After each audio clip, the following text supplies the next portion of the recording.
нужно защитить язык через Министерство образования, через другие ведомства, чтобы язык был востребован везде, в государственных учреждениях, в общественных местах. Birinci mərtə işitkəş, yürəgim ələn işlədi, ғынmən. Ғынmən мен optiradım, nişik ул üzünüzü yandırdım eken deyip. Çünkü ben onun eybirlerini okudum. Şuna göre ben onun niçin üzün yandırganını anlayayım. Buna bütün məğnəsi şunda. Niçin bu ildə kişi üzü yandırıb ütürə? Hem şu yandırının məğnəsi var mısın bu ildə? Bu ilge bir нәрсе alıb geldi misin ул? Bu ilde şu turda көтерілділер misin? Халықлар урамға çıktılar mı? Yüzüngінеген kişiler. Mına bu kişi çıktı. Üzü yandırdı bizden hakka деген fikir buldu mu? Rus televizyonisi Moskva көрсетті mi bularını? Qoradınız mı varınızda? Көрмедіңіз бит. Біріңіз de bilmediniz. Bilmей kaldınız. Шундай матур, кішкене болса да, ғырур Удмурт халқы бар екенін бүтін дүния білді. Һәм Удмурт илінің қая екенін біле башладылар. Бұл бір. Екіншіден, Удмурт мәдениетіне, аның тіліне қарата шақты зор қызықсыны уянды. Айрыша татарларда сезілді енді бұл. Белгілі болғанша біздің қайбір энтузиастлар Удмурт тілі курслар аша башлады, Удмурт тілін үйрене башладылар. Біздің татарларға қарап, мындағы Татарстандағы удмуртлар қызықсына башлады Удмурт тілі білен. Он писал неочевидные мне вещи, но очень интересные. Он писал о том, что Заратустра это был один из тех, от кого пошел удмуртский народ. Он даже писал о том, что Габдулла Тукай, наш великий Габдулла Тукай, имеет удмуртские корни. То есть вот все это очень интересно, привлекающее внимание к значимости национального языка народа. Ул үлер алдыннан үзенең шушы гамәле алдыннан дип әйтик, искиткеч кыю гамәле алдыннан минем телем иртәгә үлә икән, бүген үләргә әзер дип әйме Шыңгыз Айтматов сүзләре белән язып калдырды. Һәм ни өчен шушы котышкыч фаҗигага барганлыгын әйтеп китте. Мондый хәл, мондый вакыйга берничек тә сәясәткә тәэсир итмичә калдыра алмый. Бу заманда дип әйтик инде бик күп нәрсәләрне эндәшмәчә генә уздырмакчы булалар. Әмма ләкин су юлын таба, шын фикер барыбер энә кебек тишеп чыга ул.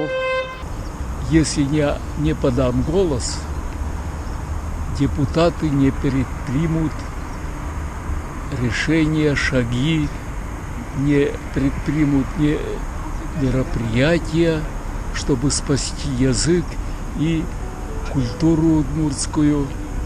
И, соответственно, этнос сам собой отомрет. Нужны решительные шаги. Үзен үзе аклыймы дисезме? Сукырларга тагын ничек күрсәтергә соң? Һәр милләт үз телендә сөйләшергә, үз телендә белем алырга, киләчәккә барырга, үзе булып калырга тели дигәннәрне аңламаган сукырларга, саңгырауларга, шукракларга тагын нәрсә эшләргә соң?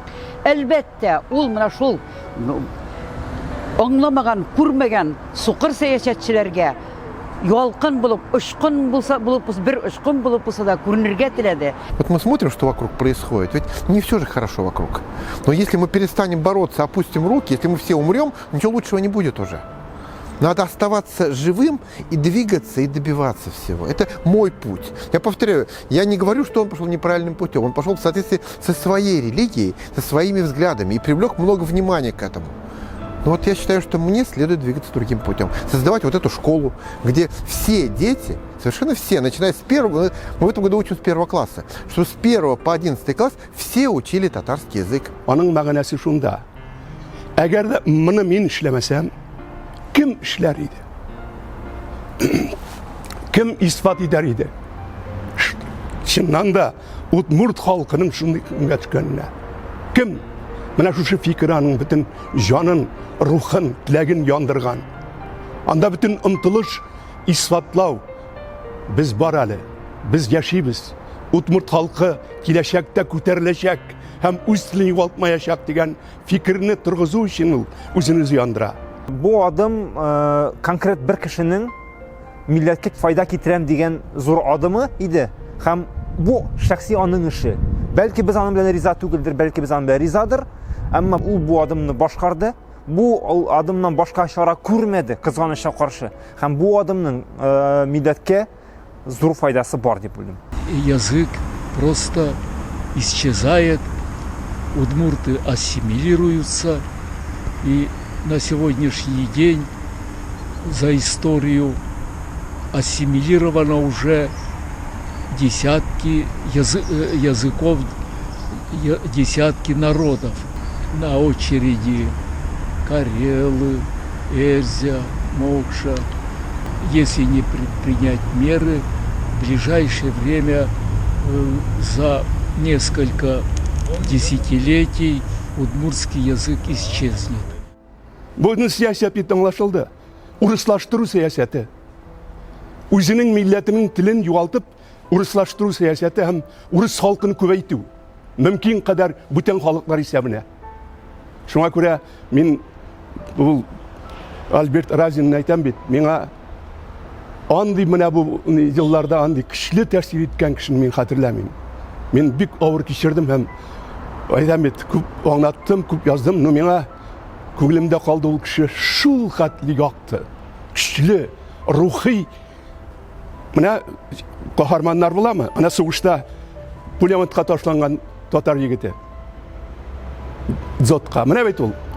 Үзен-үзе шул каплаган шуны гәүдәсе белән. Бу да шуның белән үзен иптәшләре саклап калырга, милләтен саклап калырга бер үрнәк күрсәткән. В Удмуртии положение хуже, чем в Татарстане, а в какой-нибудь там Коми еще хуже, потому что татары в очень выгодном положении находятся волею судеб. Это счастье, что татары русских примерно 50 на 50. Они не являются национальным меньшинством. Ведь во многих национальных республиках вот жители, которые жили здесь, там сотни, десятки веков, их мало осталось. И поэтому язык может правду умереть. Татарский язык не умрет, потому что очень сильна татарская деревня, татар много за пределами республики, а во многих местах множество языков умирают сегодня. Там, где остались всего-то сотни жителей, владеющих языком. Менә бит безнең Роберт Миннуллин да нәрсә әйтте. Бу удмурт яна, удмурт теле яна. Бу бит Россиядагы үлеп барган телләр салкыны. Татарлармы бу салкыны тулы мәгънәдә сизде бу вакыйга аркасында. Получается, на практике только один язык функционирует, русский. А тогда, как у нас по Конституции Удмуртской республики, два государственных языка. Язык должен быть и на вывесках, на плакатах, на лозунгах, и в общественном транспорте, и чтобы удмурты не чувствовали себя людьми второго сорта. Мне кажется, что Альберт Разин привлек внимание, гигантское внимание к этой проблеме, к тому, что правительство Удмуртии, депутаты Удмуртии не слышали его. Как у нас сейчас, в общем-то, не слышат многих деятелей татарского народа. То есть ведь об этом говорится, но говорится тихо. И на самом деле, ведь я не могу сказать даже, что люди на первых постах это не слышат. На самом деле, я вот на эту тему, о которой мы сейчас говорим, о сохранении языков, говорил и с мэром Казани, и с президентом республики. Я могу сказать, что они слышат. Но ситуация вот сейчас у нас в республике, в государстве такова, что об этом многие люди стесняются говорить громко. И это плохо. Кеше мөһим, кешене кадерләргә мөһим, кешенең фикерен ишетергә мөһим, һәм мондый фаҗигалар булмас иде, әгәр дә кешене ишетсәләр. Альберт Разинның туган авылы үземгә. Аннан күренгән гүзәллек, илаһи гүзәллек ул. Саныңны ут үткәндә дә төшмешә түзәрлек ул. Ул биеклек шундый биек, туган җир биеклеге. Ул биеклек шундый олы, туган тел моңы көе. Ул биеклек саф һәм изге, Аллаһ тәхете кебек. Ул биеклек олы хыял, халык бәхете кебек.